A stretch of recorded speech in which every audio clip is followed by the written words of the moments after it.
Hello friends, welcome back to my channel. और ये वाला वीडियो है जो पिछले वीडियो का कंटिन्यूशन में वीडियो रहेगा।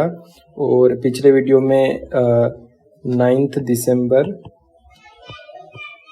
2017 मॉर्निंग शिफ्ट के 10 क्वेश्चन सॉल्व किए थे गणित के। और ये जो दूसरा पार्ट है वीडियो का, इसमें क्वेश्चन नंबर 31 से कंटिन्यू रहेगा मैथ्स का पोर्शन। ओके, तो अगर आप क्वेश्चन पेपर से मैच कर रहे हो तो ये क्वेश्चन है, ये क्वेश्चन नंबर 31 है। और इस तरीके से 31, 32, 33 तक कंटिन्यूशन चलता रहेगा। तो without wasting any time let's begin with the first question. So आज का पहला क्वेश्चन है जो कि क्वेश्चन नंबर 31 है 9 दिसंबर का। The positive integers x, y and z satisfy x into y is equal to 14, y into z is equal to 10 and z into x is equal to 35 respectively. What is the value of x plus y plus z? घनात्मक पूर्णांक x, y और z, x गुणित y is equal to 14, y गुणित z is equal to 10 और z गुणित x is equal to 35 को संतुष्ट करते हैं, तो x plus Y plus Z का मान क्या है। सबसे पहले क्वेश्चन को थोड़ा समझ लेते हैं कि क्वेश्चन में क्या दिया गया है। ठीक है, तो यहाँ पे सबसे पहले 3 इंटीजर्स दिए हुए हैं, वो हैं x, y और z। और सबसे पहला इक्वेशन दिया हुआ है वो है x गुणित y इज इक्वल टू 14। दूसरा इक्वेशन दिया गया है वो है y गुणित z इज इक्वल टू 10। और तीसरा इक्वेशन दिया गया है वो है z गुणित x इज इक्वल टू 35। तो ये और पूछा क्या गया है कि x plus Y plus z कितना होगा। तो ये अपन को फाइंड आउट करना है कि x plus Y plus z कितना होगा। तो सबसे पहले क्या करते हैं, ये जो संख्या दी गई है इनका फैक्टराइजेशन कर लेते हैं। तो इनका फैक्टराइजेशन जब करेंगे तो ये आएगा 2 गुणित 7, ये आ जाएगा 2 गुणित 5 और ये आ जाएगा 5 गुणित 7। अब यहाँ से इनकी वैल्यू आसानी से निकाली जा सकती है। जैसे इक्वेशन नंबर 1 में देखते हैं कि यहाँ से सबसे पहले अगर x की बात की जाए, तो x की वैल्यू यहाँ से या तो 2 रह सकती है या 7 रह सकती है। राइट, 2 ही पॉसिबिलिटीज है कि x की वैल्यू या तो 2 रहेगी या 7 रहेगी। ठीक है, अभी इक्वेशन नंबर 3 में देखिए ज़रा, क्योंकि यहाँ पे भी x दिया गया है ये वाला। तो यहाँ पे क्या दिया हुआ है कि यहाँ पे x की वैल्यू या तो 5 रह सकती है या 7 रह सकती है। ठीक है, लेकिन एक बात इक्वेशन नंबर 1 से कंफर्म हो जाती है कि x की वैल्यू 5 नहीं रह सकती। क्यों नहीं रह सकती? क्योंकि इस इक्वेशन में अगर देखा जाए तो यहाँ पे 5 कहीं मेंशन नहीं है। x की वैल्यू या तो 2 रहेगी या 7 रहेगी। ठीक है, तो यहाँ से एक बात कंफर्म हो जाती है कि x की वैल्यू आती है, वो आती है 7। आई होप आपको समझ में आया होगा कि x की वैल्यू 7 कैसे आ रही है, क्योंकि इक्वेशन 1 में 5 कहीं मेंशन नहीं है। ठीक है, तो इसलिए आसानी से कह सकते हैं कि x की वैल्यू 7 होगी। ठीक है, इक्वेशन 3 को देख करके। अभी दूसरा इक्वेशन फाइंड करते हैं, वो है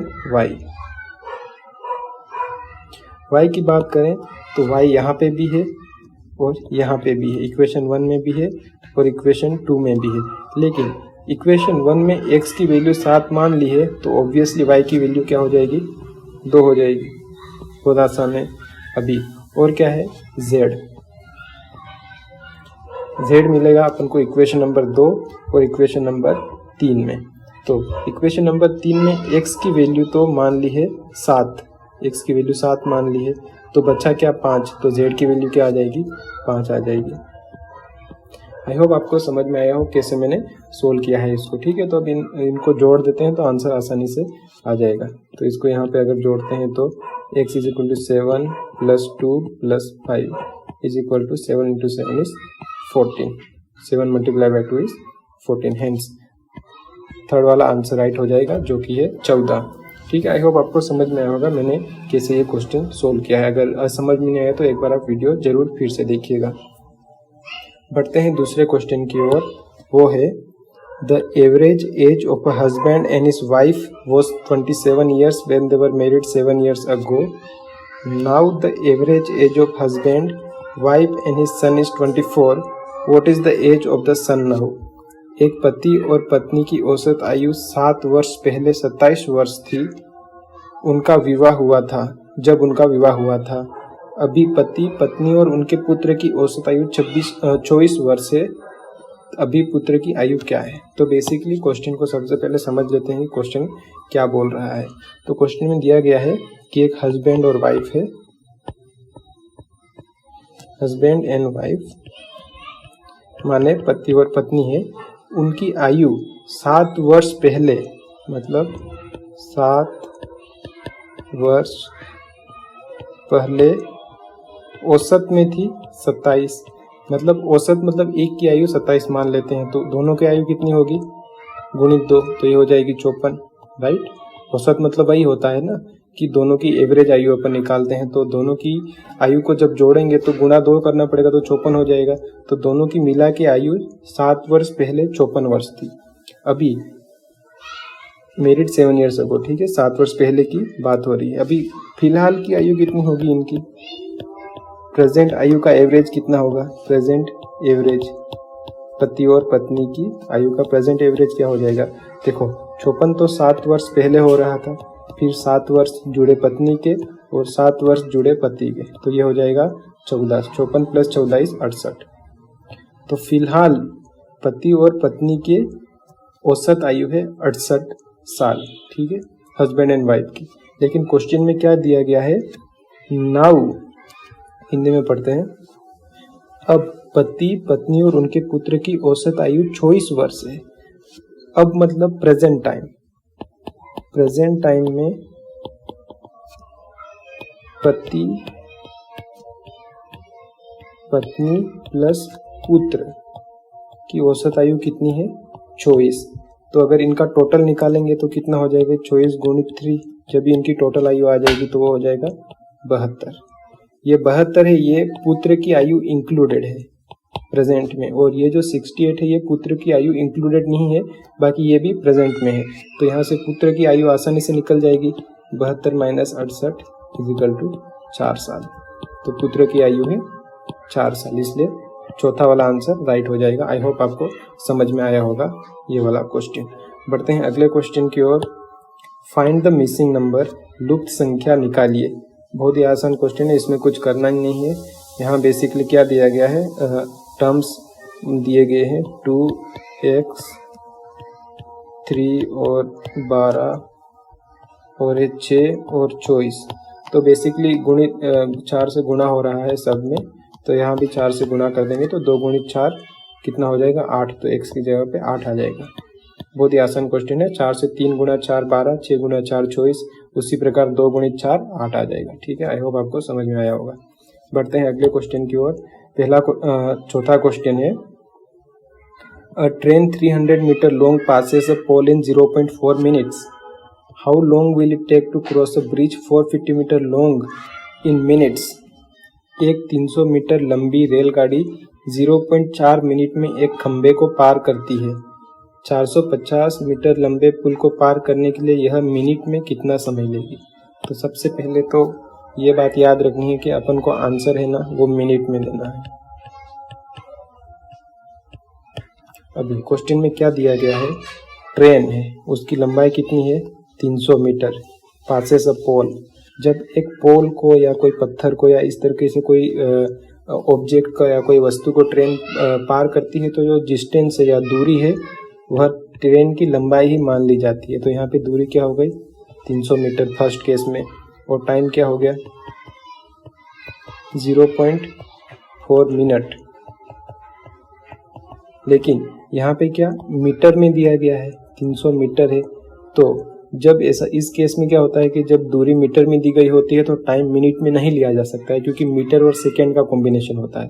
तो मिनट को सेकेंड में कन्वर्ट करने के लिए क्या करते हैं? इसको सिंपली मल्टीप्लाई कर देते हैं। 0.4 को 60 से मल्टीप्लाई कर देते हैं, क्योंकि 60 सेकेंड रहते हैं, तो ये आ जाएगा अपना 240 मतलब 24 आ जाएगा। ठीक है, अगर आप 0.4 को 60 से मल्टीप्लाई करोगे तो 24.0 आएगा। 24 सेकेंड, इसका सेकेंड में जब कन्वर्ट करेंगे 0.4 मिनट को तो 24 सेकेंड आएगा। ठीक है, तो यहाँ पे लिख सकते हैं 0.4 minute is equal to 24 second. अभी स्पीड आसानी से निकल जाती है ये फर्स्ट केस में, जो इतना सोल्व कर रहे हैं अपन, इधर इधर की साइड का ये वाला जो क्वेश्चन सोल्व कर रहे हैं, इसमें स्पीड निकाल लेते हैं ट्रेन की। तो स्पीड इज इक्वल टू क्या होता है, डिस्टेंस अपॉन टाइम टेकन। ठीक है, यहाँ पे डिस्टेंस लिख देते हैं।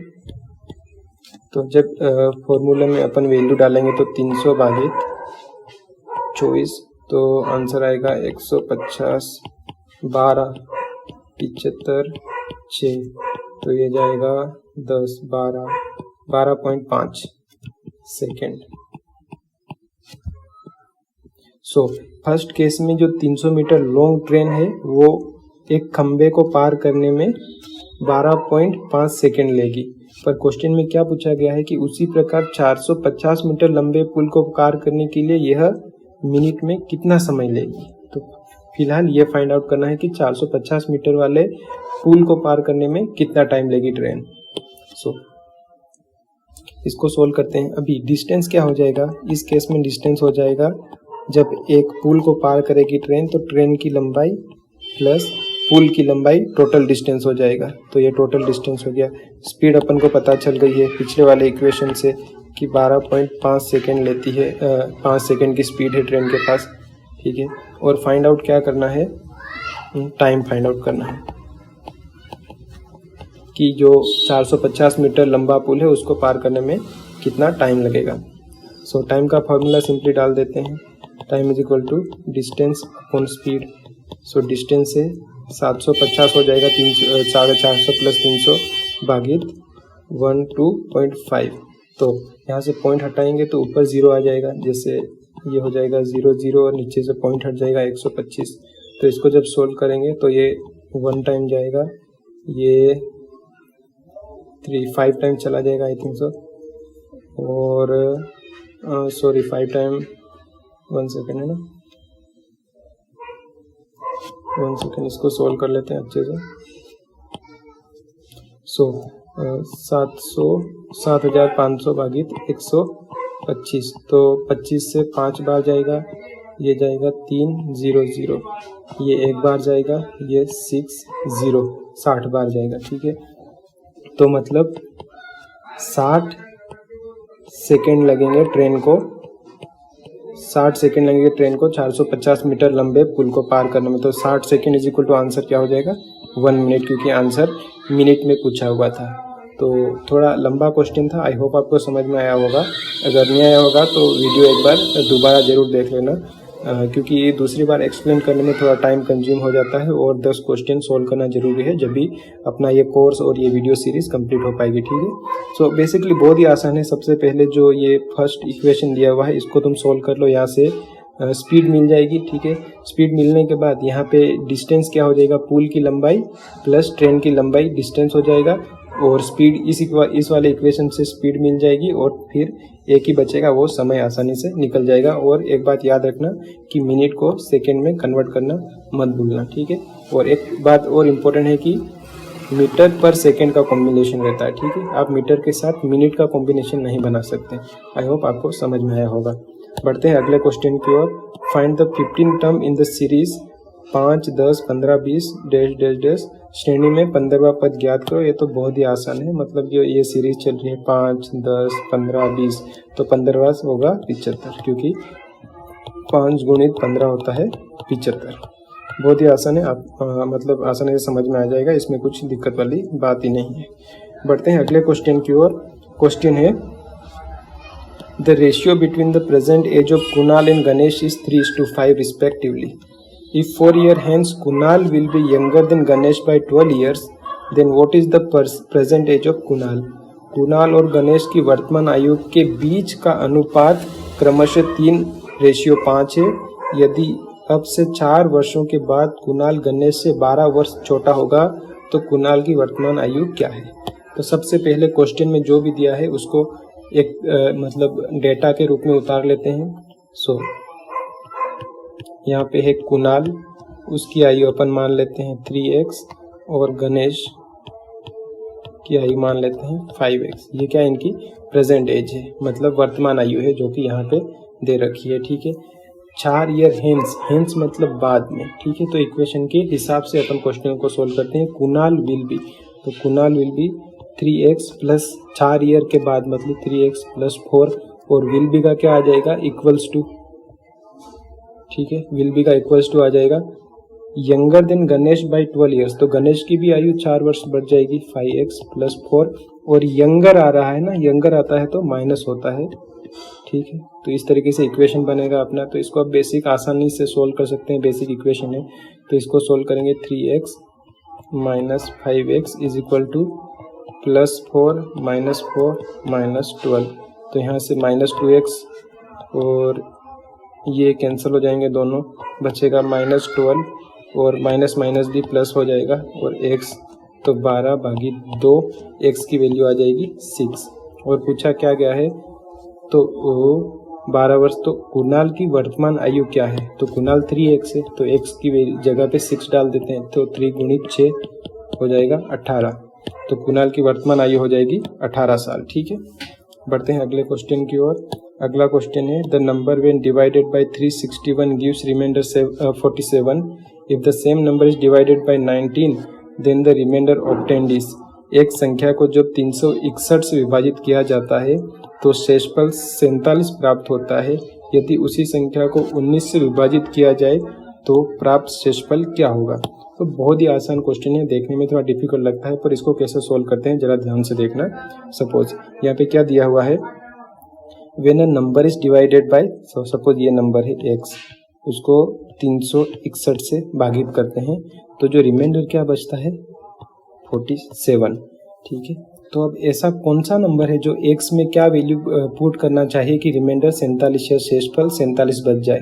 तो बहुत ही सिंपल है इसका, 361 में 47 जोड़ दें तो ये हो जाएगा 801, तो 408। तो 408 ऐसी संख्या है जिसमें आप अगर 361 से भाग दोगे तो ये एक बार जाएगा और 361 और रिमाइंडर क्या बचेगा 47, राइट। तो अपन को संख्या तो मिल गई कि 408 वो संख्या है जिसमें 361 से भाग देने पर रिमाइंडर या शेषफल 47 बचेगा। तो क्या दिया है, यदि उसी संख्या को 19 से विभाजित किया जाए तो शेषफल क्या बचेगा। तो बहुत ही सिंपल है, जो 408 है उसको 19 से भाग दे देंगे, तो 19 से भाग देंगे तो क्या आएगा, 2 बार जाएगा 38 तक, बचेगा 2 ऊपर से 8, फिर एक बार जाएगा तो 19 और 9 और 9 शेषफल बच जाएगा, 9 शेषफल आ जाएगा। तो यही आंसर हो जाएगा third, 9 will remain as a remainder. ठीक है, बहुत ही आसानी क्वेश्चन है ये। तो बढ़ते हैं अगले क्वेश्चन की ओर।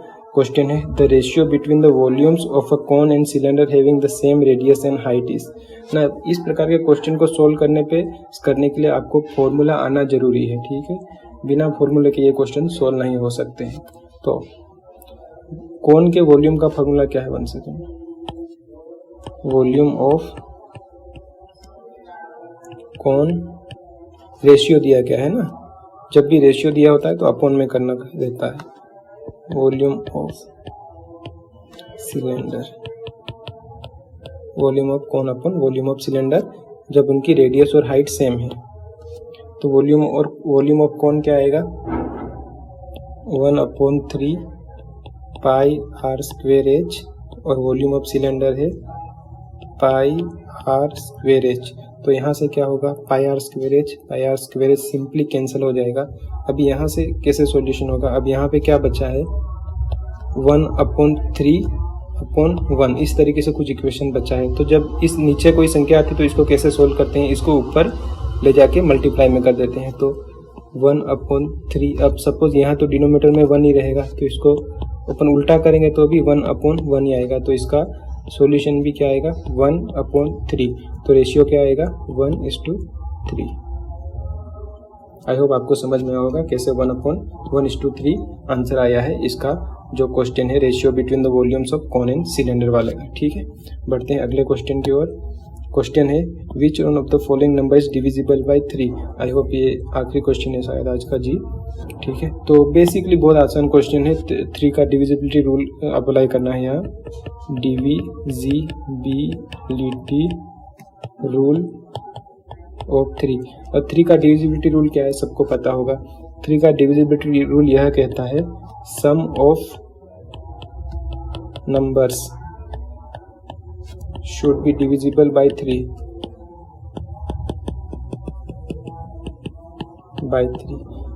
divisible by 3।